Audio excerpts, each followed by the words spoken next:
Welcome to Fox Soul's Black Report, your daily source of Black news, Black views, and Black opinions. Today is Wednesday, April 20th, and I'm Mimi Brown. I'm Romeo. I'm Demi Lobo, and on today's report, it's 420, an unofficial marijuana consumption holiday. And despite the growing number of states that are legalizing weed, Black people are still much more likely to be arrested for marijuana than white people. We bring awareness to this injustice. Meanwhile, student loan debt cancellation could become a reality for those who have been paying off their loans for years, what the Department of Education announced yesterday. Then, a Black Minneapolis mother says she wants answers from the school district after a teacher cut her child's hair without her permission. Why did the teacher start cutting the boys' hair in class? We break that down. Plus, a member of the Braxton family stops by to talk new ventures and the unfortunate passing of her sister, Tracy Braxton. And don't call it a comeback, Arsenio Hall could be dusting off his late-night TV chops for a Netflix special. That's right, soulmates, we have all that and so much more. This is our voice and our truth, so let's get it.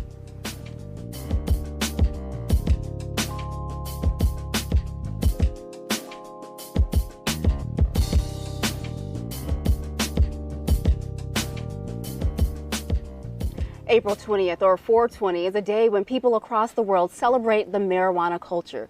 But we here at the Black Report want to use this unofficial cannabis holiday to draw attention to a more serious issue. Despite the growing number of states that are legalizing weed, Black people are still much more likely to be arrested for marijuana than white people are, even though the consumption rates are basically the same. Earlier this month, the House of Representatives, they voted to pass the Marijuana Opportunity Reinvestment and Expungement Act. The bill will address the decades of harm done to the Black community by the drug. And as the legal market for marijuana booms, Black people who are criminalized under the laws of the past are now barred from participating in an industry that is projected to reach $43 billion in sales by 2025. A survey of the marijuana industry found that only 19% of business owners identify as non-white. So as the white cannabis entrepreneurs rake in the profit, too many Black and brown people with criminal records from marijuana-related arrests are serving lifelong consequences for something that is legal in 38 states and Washington, D.C. Despite all of this, the MORE Act, which passed in the House, is still expected to stall in the Senate. This is the fact that the senators, Congress is actually really looking into this is an amazing thing. People are literally serving lifelong sentences for something like this. But 200 members of Congress voted against it. Only 3 Republicans voted for it. And when it gets to the Senate, they'll need 10 Democrats to cross the aisle to vote for it to become law. And so, I don't know if they'll have the votes to do that, which is really sad.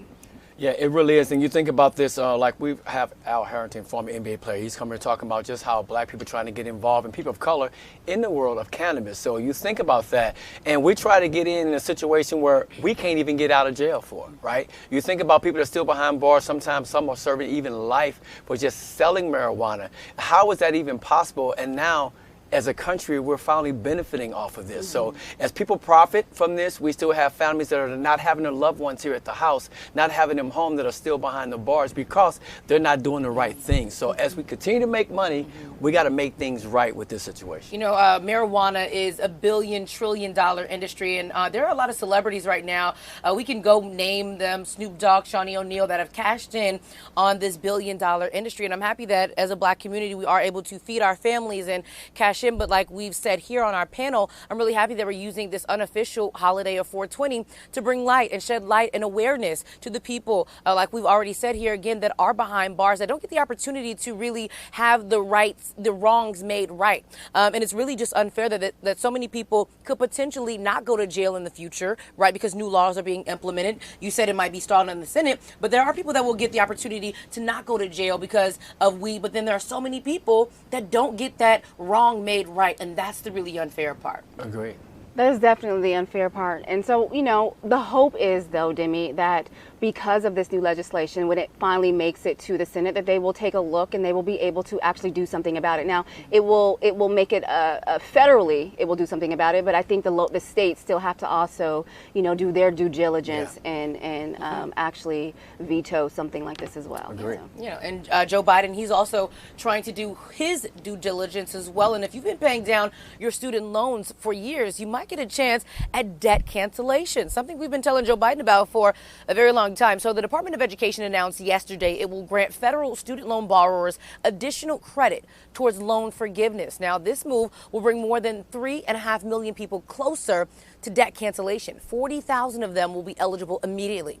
Education Secretary Miguel Cardona says that this will remedy years of administrative failure that denied loan forgivers to have loan forgiveness who were enrolled in certain plans. And again, happy that there are certain people that will be able to benefit this, but the administrative failures, it seems like they're, to me, because you guys know I'm very, very passionate about this topic, it seems like to me they're cherry picking small amounts of people that they can give a student loan debt forgiveness to instead of a large overhaul and giving all of us student loan forgiveness. They're saying, okay, cool, who can we pick out that it'll be 40,000 people here and it'll be 50,000 people here, it'll be 100,000 people here versus giving billions of people student loan forgiveness and putting black people in a great position to get loans for houses, loans for cars, et cetera, et cetera. Demi, you're absolutely right. I feel like with something like this, Joe Biden ran on forgiveness. He, no matter what, he said $10,000, right? That is what he said when he was running for president. All of this, well, if you pay your bills, if you do this, if you've done this for 5 years, okay, then you'll get student loan forgiveness. We should just cancel it all together. These stipulations that he continues to put on it is just, it's kind of him moving the needle, then bringing it back a little bit, and putting it back out there, kind of teasing us a little bit. But there's no consistency across the board.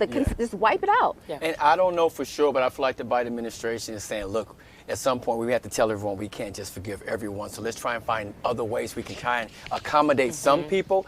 But I really feel like, and I've said this over and over again, through this pandemic, universities, colleges have survived without those payments being paid. So why don't we just have a clean slate all across the board? Our President Biden was in New Hampshire today promoting his bipartisan infrastructure bill. Biden took time to visit with state officials who will use $45 million to fix bridges in the state. They will also use cash from the infrastructure bill to dredge Portsmouth's harbors, shipping channel, and basin. Take a look.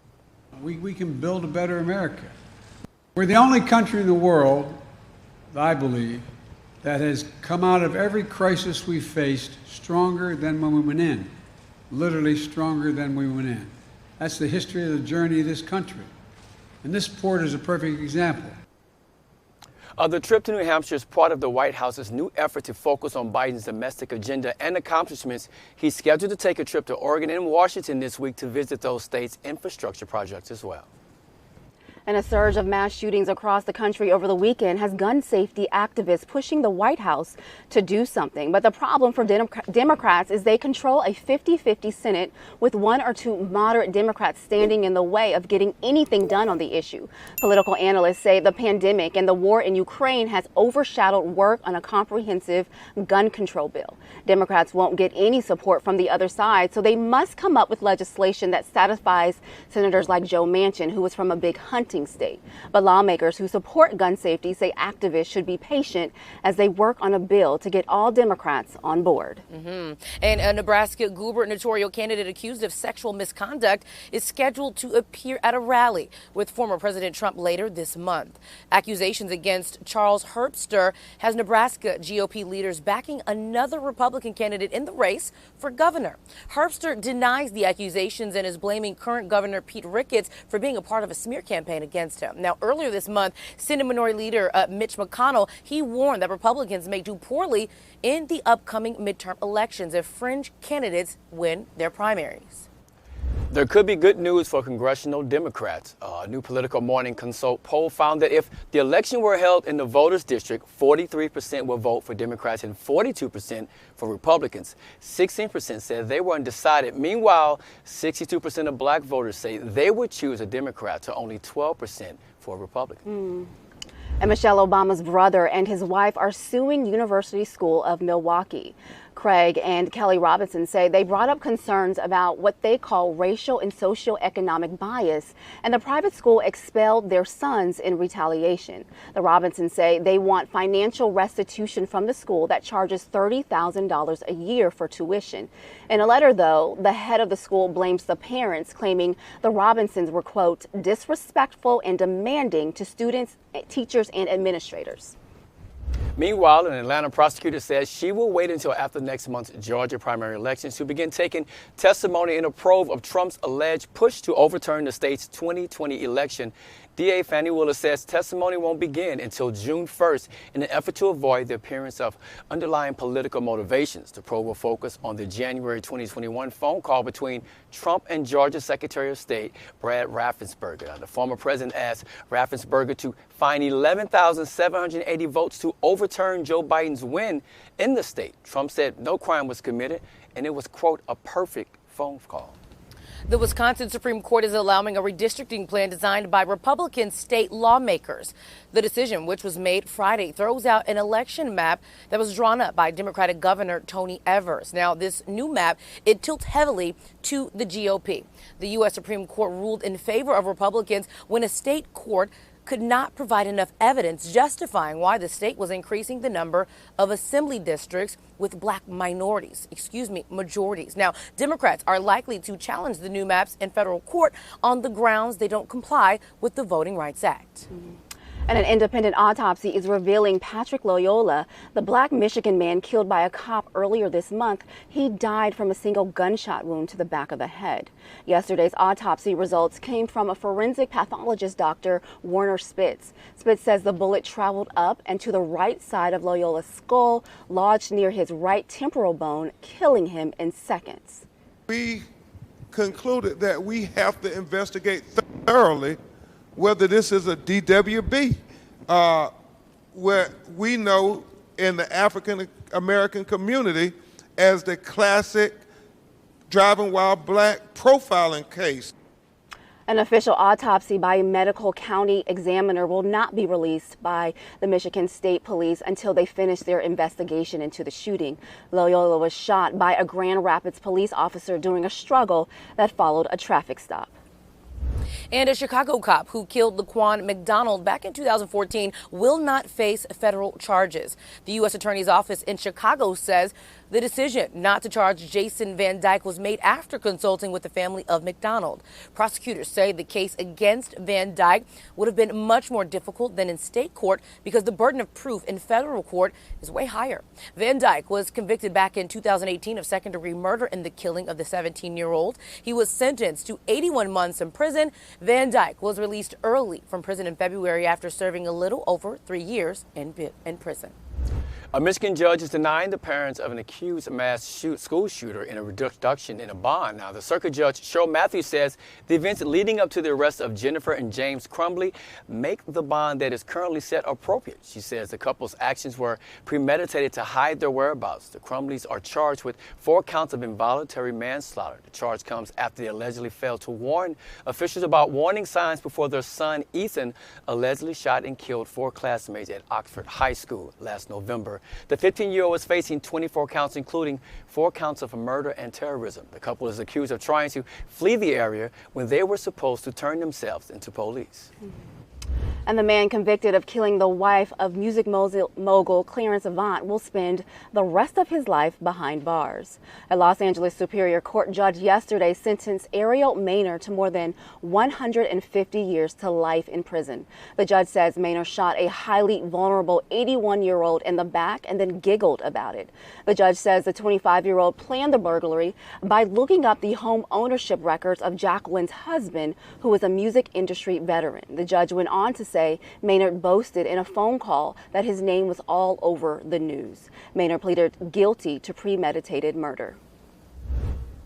And the Syracuse Police Department is launching an internal review of a viral video of cops detaining a child for allegedly stealing a bag of potato chips. The video shows 3 officers taking the 8-year-old into custody, and a witness shot the video and then posted it online. The witness asked officers why they were arresting the child, and Syracuse police officials, they say the child was never placed in handcuffs and was taken home to his parent. The boy was not charged with a crime. Department officials say they will review the officer's body camera. A black Minneapolis mother says she wants answers from the school district after a teacher cut her child's hair without her permission. Tadao McReynolds says her son was upset at school about how his hair was growing, so he started cutting it in class. That's when his teacher decided to help fix his hair by cutting it.